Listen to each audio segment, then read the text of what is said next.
so it's gonna just be a demonstration of just an Uber. Just whatever Uber I have on this build. Like kineticist. I'll show the gear later. Rapid life stacking. Yep. With kineticist with kinetic bolt of master. Patience is a mercy. Irrevocable flaws. Negligence.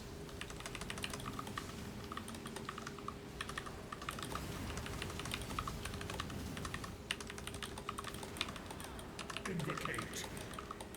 You cannot hide from fate. This is Intangible pain. Invocate.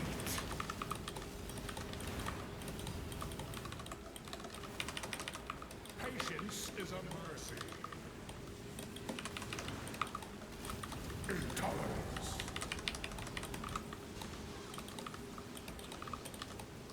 I am not the end.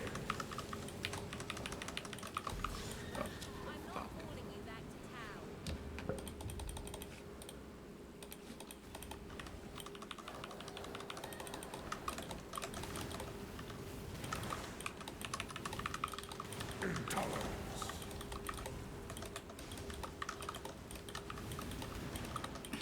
Erase. So this damage is pretty good. I mean, a couple of notes, right? First, it's not ideal, the gear. There's a lot of ways to improve. And secondly, I'm currently not running, what would you call it? Wall of Force, which would significantly improve my kineticist damage, and my kineticist is not the best, right? Like, oh, that's pretty good. Like my kineticist does not have return. It doesn't have, it has kinetic rate of impact, which is kind of a brick because it uses it. And the gear just kind of sucks. We're still missing a anoint here. So, yeah, if you fix all the gear, you can probably do that. You can probably one-shot that boss, close to one-shot that boss. So for this build guide, what I'm going to walk through is just how you craft your gear, especially in Ruthless, what kind of gear you use, and the progression.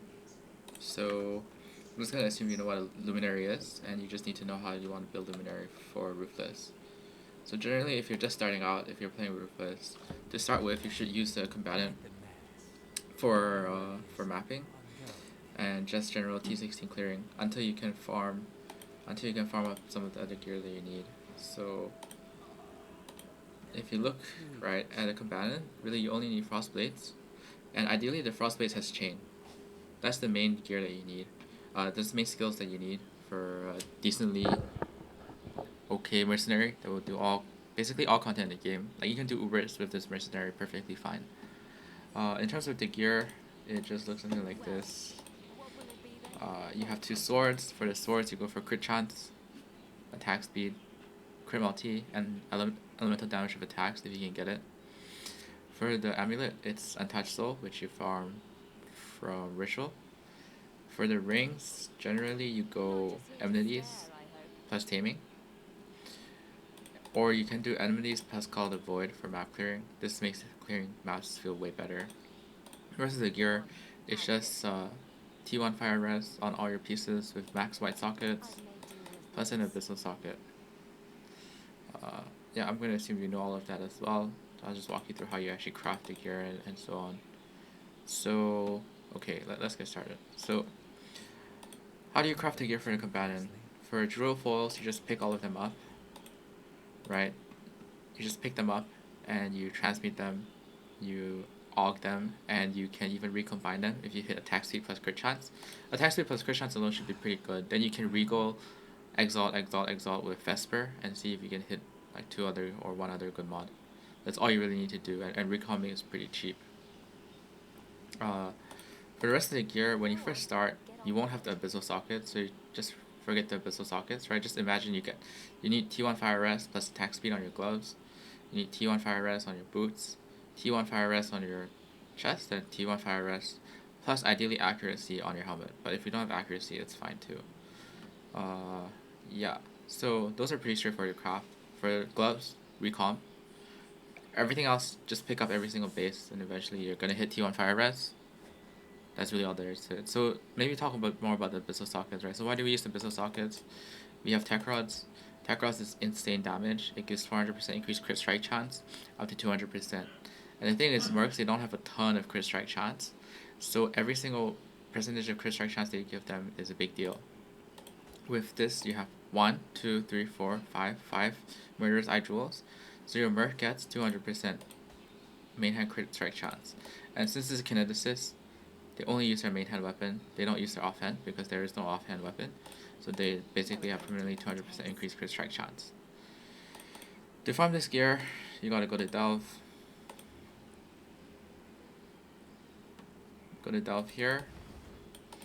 Just do Delve. You go down as far as you can, and you look for this Abyssal Depths biome, as well as so Abyssal Depths here, Crystal Spire. This drops the Abyssal Socket Fossil. Okay. Then other than that, you look for Humid Fissure in Sulfur Vents, which drops the Fractured Fossil. So you need these two fossils. You can just farm them as you go. You can see I've gone down quite a bit. I think it's like 600, 500 something. Yeah, eventually you find them. If you want, you can just stop at 350 and go left and right. You will get slightly less. So here's another one. You get slightly less, but it's still doable. Here's another one. They're pretty common once you get to 500 plus.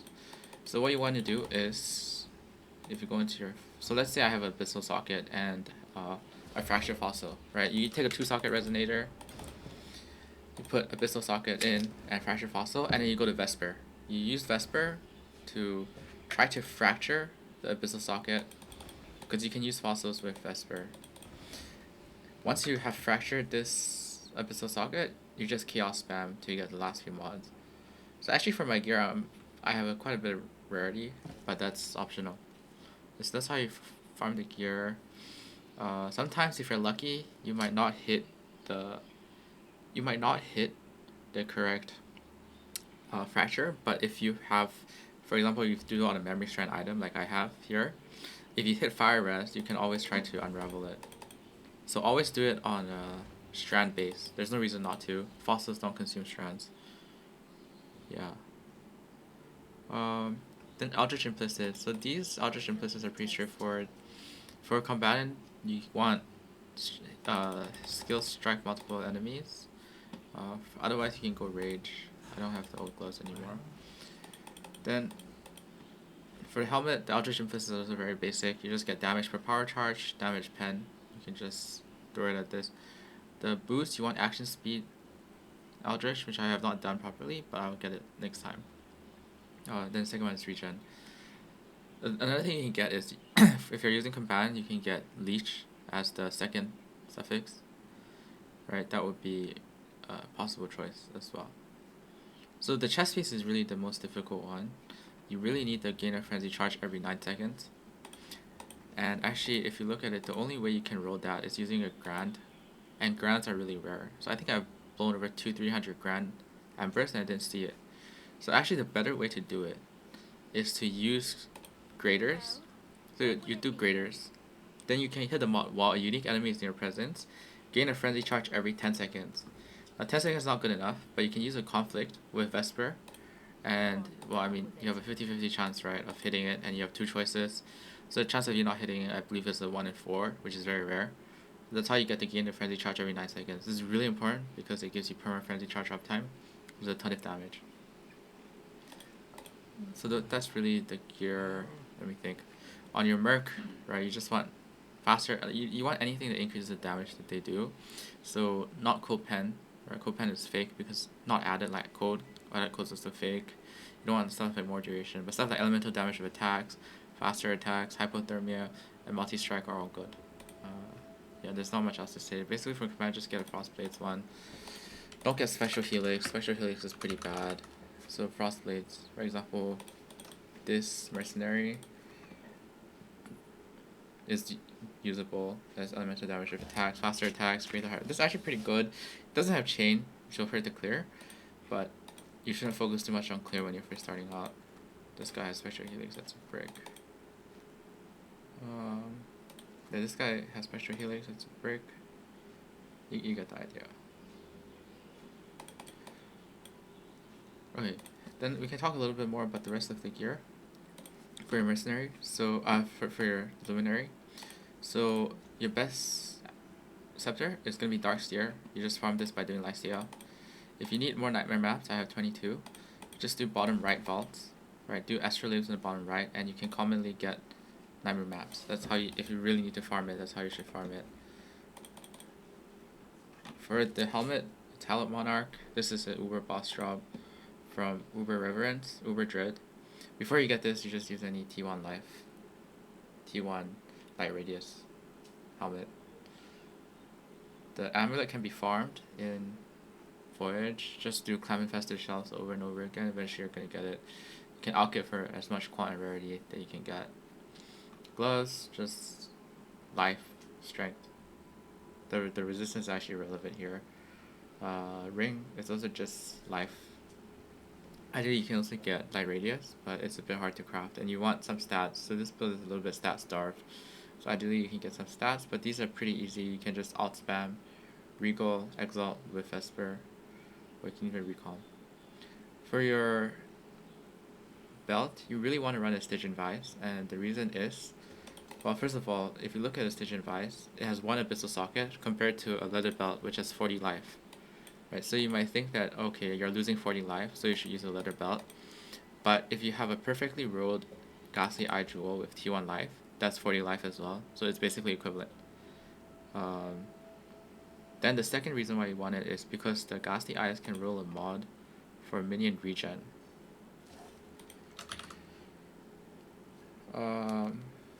There's a minion regen mod, but that mod helps your minions stay alive a lot better. So it's really, really important that you actually do run a Stygian Vice. For me, I just alt spam T1 life, then Aug, Regal, you know, so on with Vesper. It's pretty straightforward to craft. Boots, just T1 life. You do want Chaos Res if possible on boots and T1 move speed, but it's a little bit hard. To craft the boots, what I would do is I would use strand bases like these, and then I would first alch them, right, with Vesper, see what you get. So I have these two here, so I just need to farm Sulfur and slam them. They don't have Chaos Res, but they will do for now. So just slam them and try to hit movement speed, ideally T1. This one can hit T1 move speed, so this is the more important one to hit properly. And then the shield. So the shield is actually very straightforward. There's quite a bunch of tricks to craft the shield. Before you get a life on block shield, you can just use any other tower shield with T1 life, reduce extra damage from crit strikes, and chance to block spell damage. To actually farm a better shield, what you do is you run the Scarab Interference, and you run ports. So when you run port, it will spawn 4 or 5 Shaper Guardians, Elder Guardians, and so on.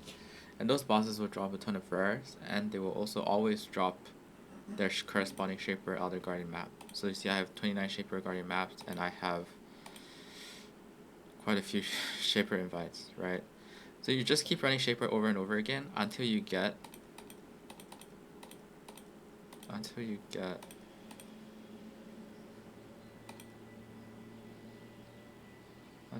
Shaper bases with T1 life. So here's like where I have. So you want to just farm these Shaper bases until you get T1 life and life on block. So here's a recover life on block base, right?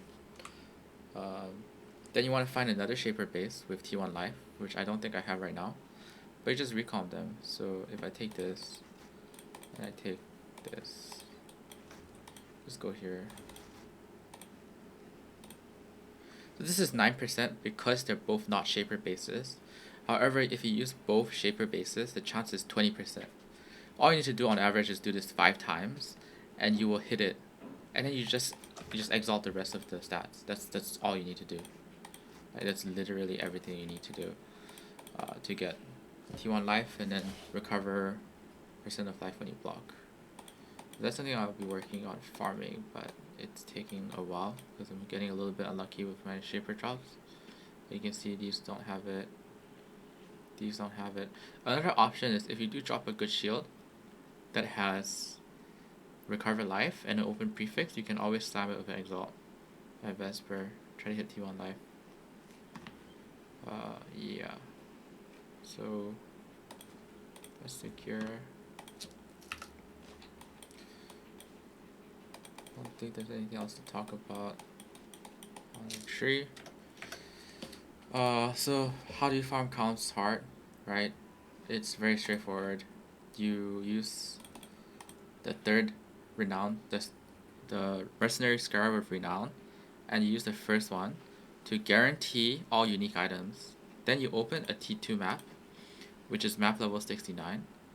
That way, you can always pick the chess piece. So you get an eye level 69 chess piece that is unique. So this is mine, I believe, or the 70. 69, 70, it's pretty much the same.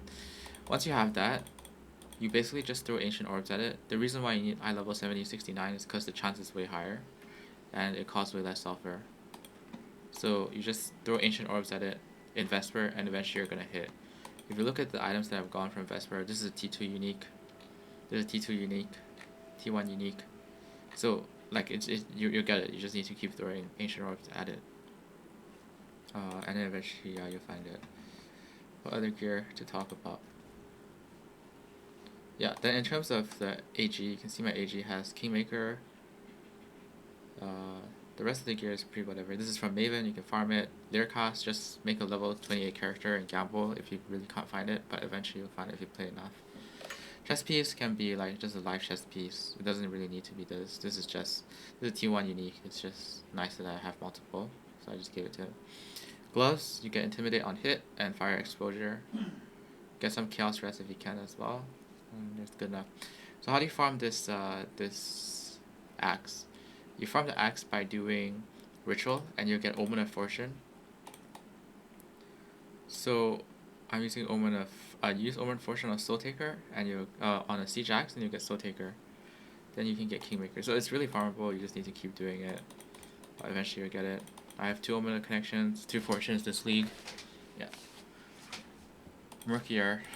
For Mercier, you want Piscators with Power Charge on Crit Corruption, and Elite Pen Corruption ideally. But the Elite Pen Corruption is kind of just optional. You really want the Power Charge on Crit. The reason why is because Merc costs Elite Weakness, which overrides your Assassin's Mark. So it makes it a lot harder to maintain Assassin's Mark and Power Charges. Amenities, yeah, the rest of the gear is largely similar to the Combatant's gear. The only thing that changes is when you play Kineticist, you use Wrath Pit. So how do you farm Wrath Pit? Wrath Pit is the same thing. You either use a 2x2 shield that is eye level 68, right? So this is a 2x2 shield, and you Ancient Orb it. The chance is very high. I believe like on average 1 in 60 Ancient Orbs you'll get it. And you can farm Ancient Orbs really easily just by doing Astrolabes at the bottom left. Right, I have 7. It's like in 1 day. Then you can get Wrath Pit. If you don't want to do Ancient Orbs on Wrath Pit, you can also farm a second Omen of Fortune, and you can Omen of Fortune a Titanium Spirit Shield, and it'll guarantee a Wrath Pit. The reason why Wrath Pit is so strong is because it gives you a ton of spell damage. So it's 3% spell damage per 100 player life. I have 13,000. I think that's about 390% spell damage. That's 780% kinetic blast of class during attack damage. So it's 780% times my Flame Link, times my Light Radius. So they're all multiplicative of each other. When you solve the Wrath Pit though, you won't be able to use unique amulets anymore. So you might find it kind of hard to cap res. The way you do that is, for amulet you either get a Simplex or a Pearlescent. This Pearlescent needs to be improved. You want T1 Fire Res, and you also want to exalt T1 All LE Res. Then you want to either mist it or just use Resistance Catalyst. Then for the ring, yeah, you just want Fire Res and Fire Res. One option you can do is you can get a suffix increase ring, right? Like increase effective suffixes. I believe it's Cogwork or Helical. Get 100%. Then you just miss that, right? You get Fire Res, and you can try to fracture it. If you hit the Fire Res, then you can, honestly, there's really nothing much you can get on the ring that you care about. Maybe attack speed, but really you just get the Fire Res, and then you just reflecting mist it, or just use a mist on it. That way you will always be guaranteed the double I mean like the positive effect on the fire res. That's how you cap the fire res to use amenities, while still using no unique amulet. For the annoy for the kinetic bow character, you definitely want to use multi-shot, because additional proj is just really strong. Not just here to stare. I don't believe this is the right one. I can't find it. But yeah, you're not multi-shot. I mean, I think that's pretty much it. For the POB, you just look at Well, let's have look at my POE ninja, different days. For the gear, I'll just hover over it one last time.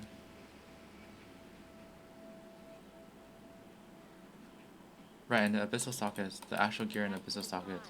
So these are pretty easy to craft. You just alt spam until you get either attack speed or crit multi or attack speed when you've crit recently as a suffix. Then you want to aug, but you don't use Vesper to aug because you're always going to hit a prefix. Then you slam a regal with Vesper, and if you get crit multi, crit chance, or attack speed when if you crit recently, you pick that. Otherwise you pick a prefix. Then finally you slam the corruption Ducat to get the fifth mod, and you hope for a suffix. So you can get 3 suffixes, which are the ways to skill. So you see crit chance, crit multi, attack speed. This one is crit multi, attack speed, fire res. That's fire res is fine too. This is attack. This one is not as good. This is probably something I'll work on replacing in the future. This is how you craft the abyssal jewel.